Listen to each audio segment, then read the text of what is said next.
나스닥, 우리나라에 코스닥이 있다면 뉴스쇼에는 뉴스닥이 있습니다. 예, 월요일의 코너 뉴스쇼 증권시장 뉴스닥. 오늘도 두 분 자리하셨어요. 새누리당 이준석 전 비대위원님 어서 오십시오. 네, 안녕하세요. 예, 더불어민주당 장하나 전 의원님 어서 오십시오. 네, 안녕하세요. 자, 여러 가지로 중요한 이벤트가 많은 이번 주. 상한가, 하한가 뭘 가지고 오셨을지. 우선 상한가부터 보겠습니다. 이준석 전 비대위원 누구 뽑아오셨어요? 저는 이번에 우상호 더불어민주당 원내대표가 제가 봤을 때 왜냐면 이번에 사실 김재수 해임 건의안이라는 건을 그 일반적으로 어떻게 인식하고 계신지 잘 모르겠지만 제가 봤을 때는 여야 간의 다툼이라기보다는 오히려 야권 내 주도권 싸움에 가까울 수도 있다라는 생각을 하게 됐거든요. 그게 무슨 말씀이세요? 그러니까 물론 이게 물론 박근혜 대통령과의 갈등 상황 속에서 나온 것이긴 하지만은 그거야 뻔히 보이는 것이고 안 보이는 것 중 하나는 뭐냐면은 지금 국민의당과 더불어민주당이 여러 가지 사안을 놓고 주도권 싸움을 벌이고 있습니다. 그게 드러나지는 않지만은 따지고 보면은 양당이 지금 가지고 있는 자세가 이거예요. 다른 팀에서 깃발을 들면은 그게 원래 우리 팀의 전략이라 하더라도 잘 안 도와줘요. 다른 팀이 먼저 깃발을 들면은. 그거야말로 주도권 싸움. 그렇죠. 사드 예를 들어 국민의당이 약간 먼저 깃대를 들었더니만은 더불어민주당 같은 경우는 전략적 모호성이라는 단어를 통해 가지고 계속 시간 끌다가 오히려 국민의당이 먼저 입장을 접게 만들었거든요. 국민의당 입장에서는 그것에 대해서 상당히 야속하게 느낄 수밖에 없는 지점이 좀 있겠죠. 그리고 이번에 반대로 더불어민주당이 어느 정도 주도를 하려고 하는 국면으로 갔을 때 해임 건의안 관련해서 주도하는 국면이라고 야3당을 우리가 이끌겠다라는 취지, 우리가 형님이다라는 뉘앙스를 약간 풍기니까 국민의당 입장에서 이번엔 협조를 안 해줄 것 같은 모양새를 또 취했거든요. 자율투표해라. 우린 당론 없다. 이렇게 했잖아요. 지금. 그게 사실은 그러니까 제가 봤을 때는 야권 성향의 어쨌든 정당들이 야권이기 때문에 사드 문제도 그렇고 이 김재수 해임 건의안도 그렇고 사실 의견이 다를 것 같지는 않거든요. 크게 이 이슈에 대해 가지고 그래도 다른 팀이 먼저 깃발 들면 우리가 좀 같이 너무 따라가는 모양새를 보이기는 좀 어렵다라는 양당 간의 좀 헤게모니 다툼에 어쨌든 그 현실적인 부분이 보이는 것 같아가지고 이번에 그런데 이 국면에서 더불어민주당이 두 국면에서 전부 다 이득을 많이 봤습니다. 그러니까 우상호 원내대표를 필두로 한 더민주가 해임 건의안 처리하는 과정에서 전국 주도권을 확실히 잡고 갔다 이렇게 보시는 거예요. 사드도 지금 사후에 평가하면 사드 같은 경우에도 더불어민주당이 상당히 스탠스를 잘 잡고 간 거죠. 국민의당에 비해서는. 그러다 보니까 더불어민주당의 어쨌든 그 우상호 원내대표의 리더십 그리고 국민의당의 원내 그 정무를 총괄하고 있는 박지원 원내대표의 리더십이라는 것이 비교가 될 수 있는 거죠. 한 2연타로 제가 봤을 땐 지금 지고 있다? 우상호 원내대표에게 한 수 접어주고 가는 거 아니냐라는 생각이 들 정도로 더불어민주당이 최근에 이런 전략적 선택들을 꽤 잘했습니다. 그러니까 우상호 원내대표를 이번 주 상한가로 뽑으신 거예요. 정치공학적으로 굉장히 잘한 판단이다. 그렇다면 상한가 장하나 전 의원은 누굽니까? 저는 정세균 국회의장을 꼽았고. 정세균 의장.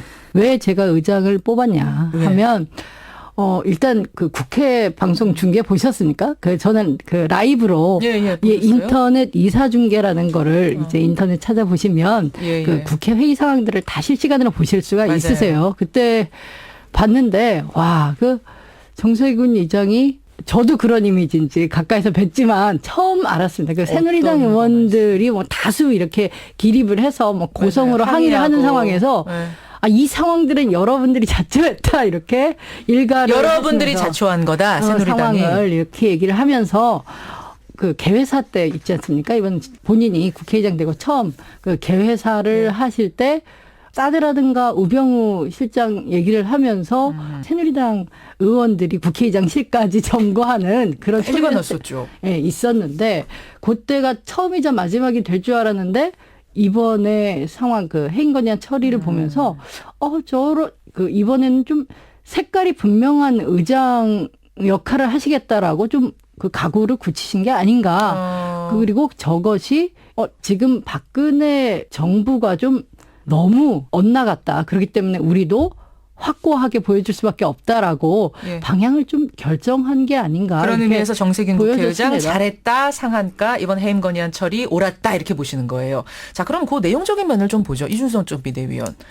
이번에 이 처리하는 과정에서 지금 잡음이 굉장히 많아요. 아까 말씀하신 대로 정진석 새누리당 원내대표는 정세균 의장을 향해서 부끄러운 줄 알아야 이렇게 말을 하고선 탈진해서 쓰러지기도 하고 이랬단 말이에요. 이 상황들 어떻게 보셨어요? 사실 제가 봤을 때는 정진석 원내대표도 그렇고 정세균 의장도 그렇고 사실 이번 사안에 있어가지고 뭐 크게 뭐 평가할 만한 일을 한 것 같지는 않습니다. 제가 봤을 때는. 그 무슨 말씀이세요? 그러니까 여당 원내대표가 여당의 이익을 위해서 뭐 나서는 건 당연한 것이고 국회의장이야 뭐 그냥 국회법 범주 아래서 그냥 그 해임 건의안 올라왔기 때문에 본인이 상정한 것이고 어쨌든 해임 건의안이 끝났고 사실 그런데 해임 건의안이 통과되면서도 대중 또는 정치인들의 반응은 근데 어차피 이거 통과시켜봤자 어차피 박 대통령이 해임하실 것 같지는 않다. 네, 이미 수용 불가 입장 나왔어요. 그러니까 사실 별로 그 해임 건의안에 대한 정치적 의미 자체가 거의 없었어요 보면은. 하나 많아일 거란 걸 알면서 통과시켰다. 그러니까 이게 서로 이제 한번 그 이제 국회 내에서 서로 간의 의견 차이를 확인하는 그런 어쨌든 그냥 이렇게 표현하면 그렇지만 건수 정도가 됐던 것이지 진짜 더불어민주당도 이분이 꼭 김재수라는 개인이 해임되어야 될 만한 아주 센 정당성을 가지고 있었다 보기도 어렵고요. 왜냐하면 청문회 과정에 있었던 일이라는데 저 되게 뜻이 좀 다른데. 아니 제가 청문회 과정에서 이 문제가 있었다고 하지만은 예를 들어 그게 한 3주 정도 지난 절차인데 굉장히 좀 그 시차가 있는 시점에 이렇게 한다는 거는 나 물론 그건 청문회에서 본인들이 용납하지 못하는 어떤 청문회 결과가 나왔다 하더라도 시차가 3주 정도 이렇게 있기 때문에 국민들 사이에서는 아 그래도 이제 뭐 일을 시작했으니까 한번 일하는 걸 지켜보자라는 정서도 형성될 만한 시기거든요. 그렇기 때문에 제 생각에는 그 정도까지 이렇게 뭐 강행 처리할 만한 일은 아니었다. 그런데 뭐 그리고 이거 강행 처리한다고 해가지고 박근혜 대통령이 이분 빼실 것 같지도 않다는 것도 알고 있으면서도 오히려 양당이 이제 이걸 하나의 전장 삼은 것이지 제 생각에는 크게 뭐 이것이 뭐 시급을 다투는 화급을 다투는 무슨 정치 이슈였다 보기는 어려울 것 같습니다. 장하나 의원 하실 말씀이 많은가 봐요. 아, 그럼요. 일단 제가 박근혜 대통령께 이렇게 국회 무시하고 이 국회에서 사실 해임 건의안 전에 청문회 이후에도 부적격이라는 인사들을 그냥 고스란히 쓰고 계시잖아요. 그러면 이게 정말 그 국회가 안중에 있으신가라는 생각은 확실히 들어요. 박근혜 정권이, 박근혜 대통령께서. 근데 공교롭게도 박근혜 대통령이 국회의원 하셨었잖아요.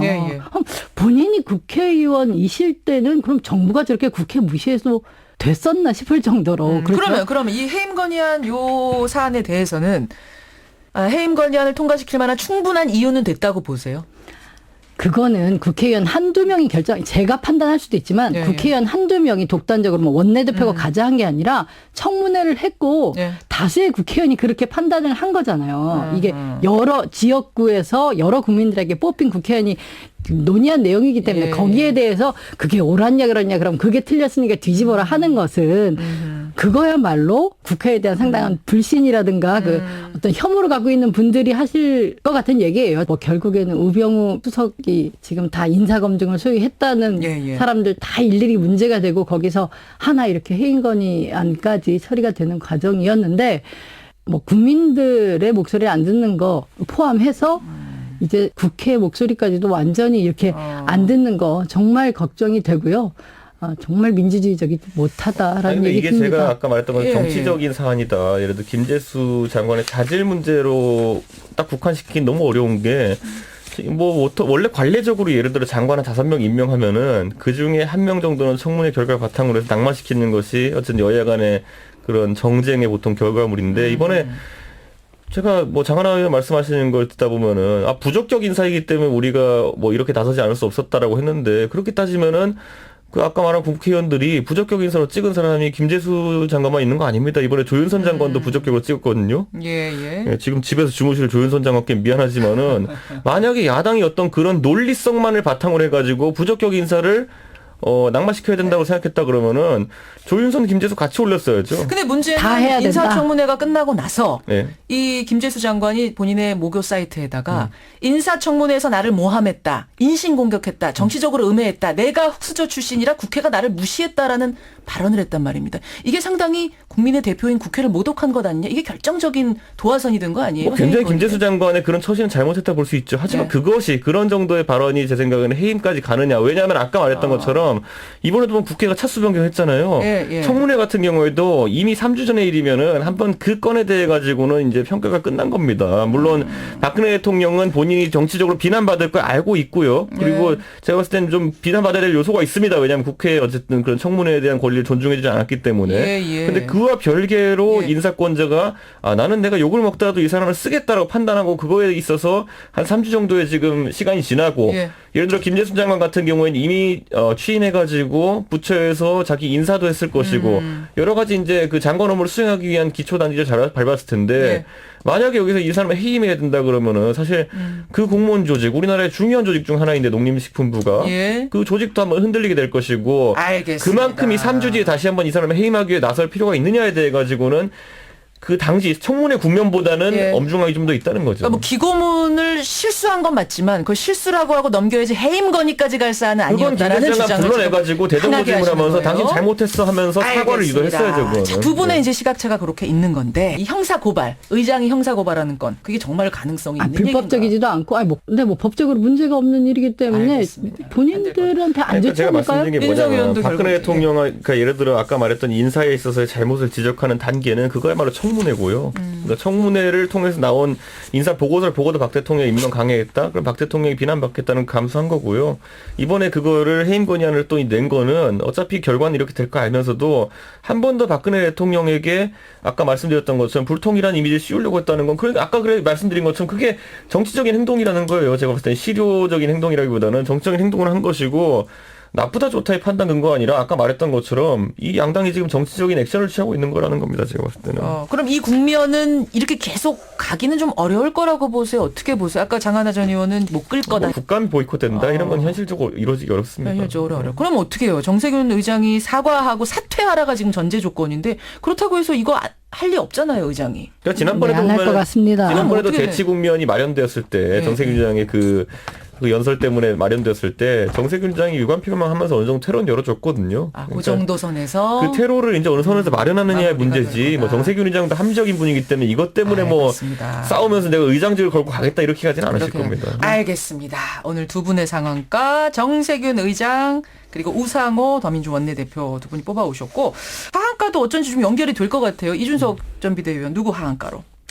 저는 이번에 결국에는 국민의당 원내 리더십 관련해가지고 지적을 좀 할 수밖에 아까 없습니다. 말씀하셨던 그 부분. 그렇죠. 왜냐하면 이게 지도층과 의원 간의 괴리라는 것이 보이기 시작하거든요. 지지층과 의원의 의원들과. 괴리가 보이는 것이 예를 들어 국민의당은 우리가 지금 인지하고 있기로 제3당입니다. 예. 제3당이라 그러면은 뭔가 가운데 있어서 그 입장을 발휘할 것으로 보였거든요. 근데 그 입장을 발휘하기에는 이번에 그러니까 예를 들어 사드 관련해 가지고 입장 발표한 것도 결국에는 좀 번복될 수밖에 없었고 지금 이런 김재수 장관 해임 건의안 관련 건 같은 경우도 가운데서 조정자 역할을 하려고 했지만은 이게 이제 약간 고민되는 지점인 겁니다. 국민의당의 지지층이라는 것을 제대로 이번에 드러내주는 그런 사안들인데 결국 정통 그 호남 기반의 정당으로 이제 되어 있기 때문에 호남 기반의 약간의 보수 성향을 가진 유권자들이 국민의당의 주류가 되는 상황 속에서 사드 문제에 대해 가지고 그렇게 급격하게 반대 의사를 펼친 것도 그리고 이번 사안에 대해 가지고 미적지근한 어떤 해임 건의안에 대한 반응을 보인 것도 자기 지지층을 만족시키지 못했다는 걸 알게 되면서 바로 입장을 철회할 수밖에 없었거든요.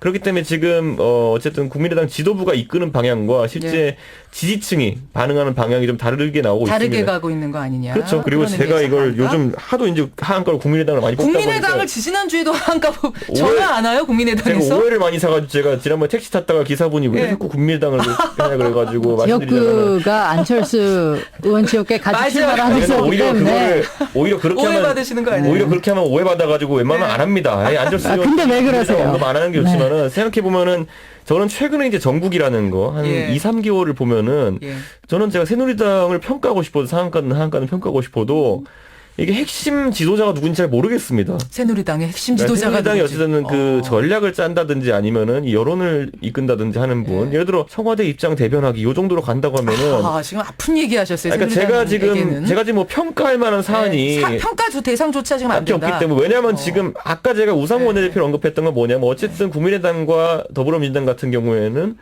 뭔가 장수가 보입니다. 알겠습니다. 알겠습니다. 국민의당 분들 그러니까 너무 오해하지 마시라. 이 평가 대상이 된다는 건 저는 오히려 좋은 이거 거다. 언급 안 하는 게 더 욕 덜 먹는다니까요. 그런데 장하나 의원님 어떻게 생각하세요? 국민의당의 스탠스. 그러니까 오늘 뭐 제가 뭐 웬만한 뭐 이준석 비대위원님 뭐 이견이 있지만 그래도 많이 다르지 않은데 좀 저한테는 의외였어요. 그 현재 상황을 야야 더민주와 국민의당 사이의 어떤 그 헤게모니, 주도권 이런 걸로 평가하시는 것도 이게 그렇게 작게만 보이나 지금 국회 상황이 엄중한데 뭐 그런 생각이 거기에 들고. 동의하기 어려우세요.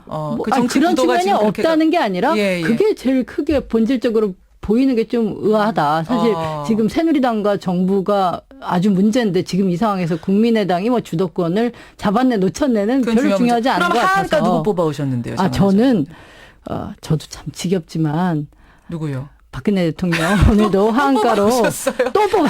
아까 또 뽑았는데. 아니 근데 잠깐만 한 가지만 봐가지고 네. 더불어민주당에 지금 장하나 의원이 계시기 때문에 이걸 못 느끼시는 거지. 지금 국민의당 분들은 저희 지역구에 많이 계시니까 만날 때마다 이 존재감의 그 딜레마 때문에 굉장히 갈등 많이 겪으세요. 지금 더불어민주당은 알겠습니다. 좀 편하신 거예요. 알겠습니다. 지금. 지금 이야기 어쨌든 이어가세요. 네네 뭐 야대야 구도보다는 여야 구도 특히 지금 국회가 여소야대 상황이니까 좀 국회가 전반적으로 이제 야성이고 정부와 국회에 사실 어떻게 보면 큰 저는 지금 뭐 전쟁이라 지금 시작이거든요. 왜냐하면 이번 국정감사 때 우병우 수석 계속 증인 나오느냐, 그러니까 기관 증인 나오냐 마느냐. 비서실장은 관행적으로 안 나왔다. 근데 이게 안 나올 상황이고 관행적으로 볼 수 있는 상황이냐 해서 지금 진짜 전쟁은 시작도 안 한 상황이기 때문에 어쨌든 박근혜 대통령을 또 하한가로 꼽은 이유는 사실 아시겠지만 이제 백남기 어르신께서 어제 선종하셨고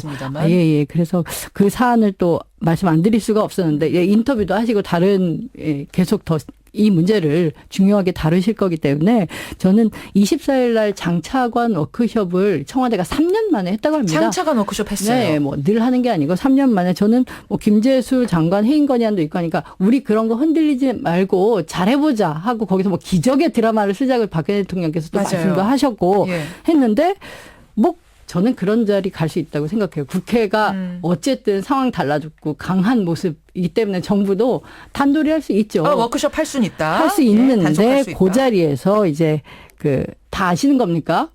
대통령께서 장차관들이 장관들이 골프 많이 쳐가지고 외국에 해외 골프 말고 국내에서 많이 쳐서 지금 골프 산업이 어려운데 내수진작하자는 말씀을 하셨거든요. 그래서 자비로 골프를 쳐서 경기 활성화에 기여하겠다 이렇게 장관들이 화답하고 뭐 그거 얘기하시는 거예요. 그러니까 장관들이 이제 김영란법 시행이 9월 28일 이제 내일 모레니까 우리 이제 자비로 친다. 그럼 그전엔 누구 돈으로 쳤는지 모르겠지만 그 얘기를 하고 근데 그 외에 이제 웃자고 한 얘기겠죠. 밥 먹으면서 신나니까 근데 뭐 우리가 내수진작 머리띠를 두르고 골프장 가서 사진 찍고 인증샷을 찍자니 막 하기 막 온 얘기를 했다는데 저는 장차관들이 지금 경제 이렇게 문제인데 직접 골프장 가서 골프 쳐서 내수진작할 상황입니까?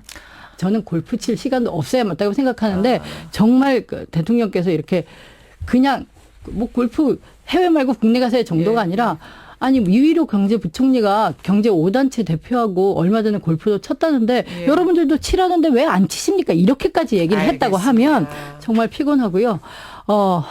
정말 대통령께서 국민들 지금 어떻게 살아가고 있고 무슨 문제에 관심 갖고 있고 얼만큼 힘든지 뭐 알면서 무시하는 게 아니라 아예 정말 모르시는 게 아닌가. 그러니까 골프 얘기 운운하는 것이 정말 거슬렸다 이 말씀이세요. 그렇게도 하고 뭐 지금 이정현 홍보수석 뭐 이후에 지금 누구시죠? 김성호 수석 같은데 SBS 출신 이분 같은데 저는 정말 누가 그러니까 직언할 사람이 너무도 없어서 이렇게 정말 망가진 메시지가 정말 직언할 사람이 있다면 지금 이런 얘기를 할 때냐 국민정서 전혀 필터링 안 되고 그냥 흘러나오고 자비로 골프 치자.